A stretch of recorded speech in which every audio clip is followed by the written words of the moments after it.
에레미야가 2장 10절입니다. 처녀 시온의 장로들이 땅에 앉아 잠잠하고 티끌을 머리에 무릅쓰고 굵은 배를 허리에 동였으며 예루살렘 처녀들은 머리를 땅에 숙였도다. 그들은 그 땅을 향하여 앉아 있다. 그 장로들은 침묵하고 있다. 시온의 딸들의 그들의 머리 위에 티끌을 올리게 하고 있다. 그들은 굵은 배로 허리를 둘렀다. 그들은 땅을 향하여 숙이게 했다. 예루살렘 처녀들의 그 머리를. 장로와 딸 시온. 장로들은 그 땅을 향하여 앉아 침묵하고 딸 시온의 머리 위에 티끌을 올리게 하고 굵은 배론 허리를 동이고 장로들은 예루살렘 처녀들의 머리를 땅을 향하게 했다. 땅을 향하게 했다.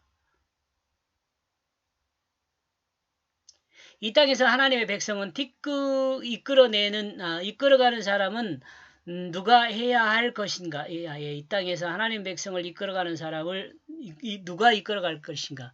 백성을 누가 이끌어 가야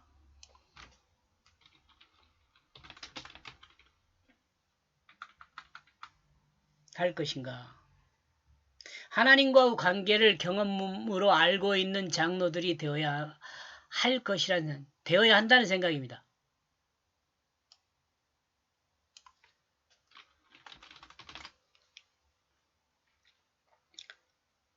하나님을 경험을 많이 한 사람이 좋아요. 하나님을 경험을 많이 한 사람은 어떤 사람이냐면 하나님 말씀대로 실질적으로 삶을 살아본 사람이죠. 그 사람이 하나님을 경험한 사람이에요. 그런 분들이 장로가 돼야죠. 그런데 장로들은 땅을 향하여 앉아 침묵하고 이스라엘은 땅을 향하게 하고 있습니다. 이스라엘로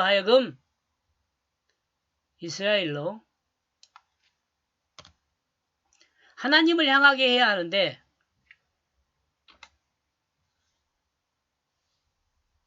땅을 향하게 하고 있는 거죠. 이는 하나님의 백성이 하나님을 향하여 하는데 장로들은 하나님을 향하는 것이 아니라 땅을 향하고 있어요. 땅.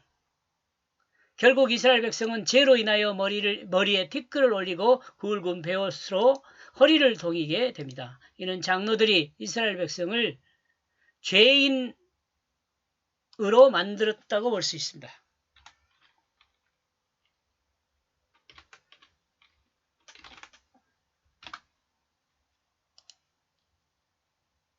이 시대의 하나님의 백성을 하나님을 향하게 하는 사람은 이 시대의 하나님의 백성에게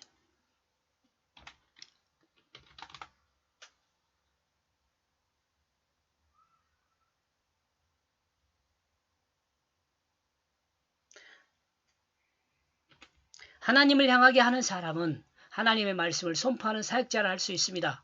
그러므로 만약 사역자의 입에서 하나님 말씀이 아닌 자기 논리의 신학이 드러난다면 문제가 발생할 수 있습니다. 사역자의 입은 하나님 말씀인 성경을 통해 드러난 하나님의 마음을 전달하는 도구가 되어야 합니다. 하나님의 마음을 전달하는 도구가 뭐라고요? 사역자예요. 말씀 맡은 사역자예요. 하나님 마음이라니까 이거 하나님 뜻이라고도 이야기할 수 있어요. 예수 그리스도를 세상에 보내신 하나님의 그 마음을 알지 못한다면 결코 구원에 가깝다고 말할 수가 없습니다. 그러므로 사역자는 예수 그리스도의 십자가와 부활을 통해 드러난 하나님의 그 구속의 작정하심과 구속의 경륜을 통해 드러난 하나님의 마음을 공유해야 합니다. 이와 같이 하나님이 인간을 구원하기 위한 하나님의 마음을 공유하기 위한 가장 기초적인 것은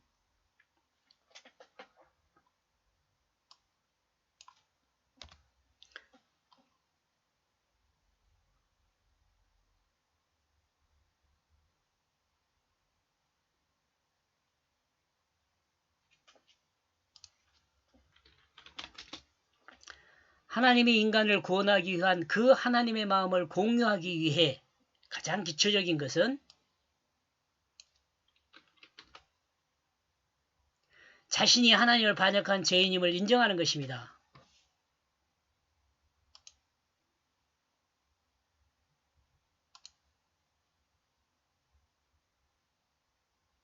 문자 표고리가 뭐냐. 예.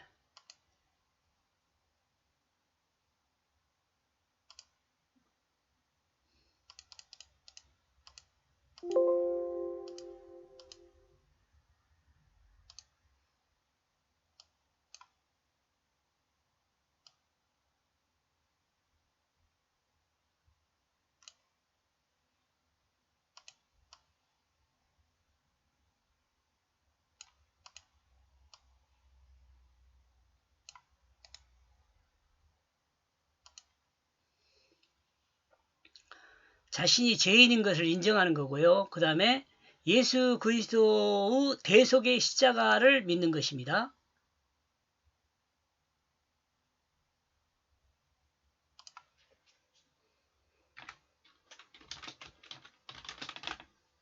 그리고 십자가를 통해 자신의 죄로 죽었다는 것을 믿음으로 받아들여야 한다. 그리고 예수 생명으로 거듭났다는 걸 믿어야 한다.